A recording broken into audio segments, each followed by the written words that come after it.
Hindi mo kayang gawin para sa akin. Napaka-selfish mo naman. Sarili mo pa yung iniisip mo. Pilit nililigtas nila Doc Ray, Dr. Minor at Zoe si Dax sa kamatayan. Pero habang nag-a-assist si Zoe ay sinabi nito na katulad ni Dax na kriminal ay hindi dapat pang mabuhay. Ikinagalit naman ito ni Doc Ray at pinapascrub out itong si Zoe.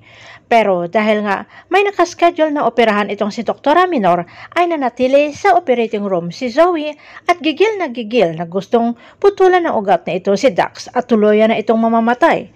Pero dahil nandyan si Doc Ray ay hindi niya ito magawa. Kaya naging successful ang operasyon ni Dax. Ikinagalit naman ito ni Moira nang tumawag kay Zoe nang nalamang naging successful ang operasyon at pilit inuutusan si Zoe na maghanap ng magandang timing para matuluyan ng mamatay itong si Dax. Hanggang sa nagtalo ang dalawa, Zoe at Moira. Sinabi ni Zoe na selfish ang mami niya at sarili lang nito ang iniisip at hindi iniisip na ang inuutos ng mami niya na patayin itong si Dax ay ikakukulong rin ni Zoe. Kaya tinanong ang ina kung gusto nito masira ang buhay ni Zoe at pumatay rin. Narinig ito ni Lynette at sa pilitang pinapaamin si Zoe kung ang kausap nito ay si Moira at kung si Dax ang pinapatumba.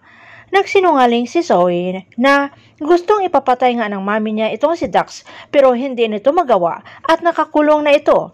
At ayon kay Zoe, hindi nito hahayaang makagawa pa ng mali ang mami niya kaya nga niya ito pinahuli sa Japan. Kahit ano pang pag-iinarte ni Zoe na umiiyak ay hindi naniniwala si Lynette at may banta kay Zoe na siguraduhin ito na umano na hindi ito nagsisinungaling. Gagawin kaya ni Zoe ang inuutos ng kanyang mami Moira na patayin itong si Dax. Abangan na lang natin ang susunod na episode dito sa Abot Kamay na Pangarap.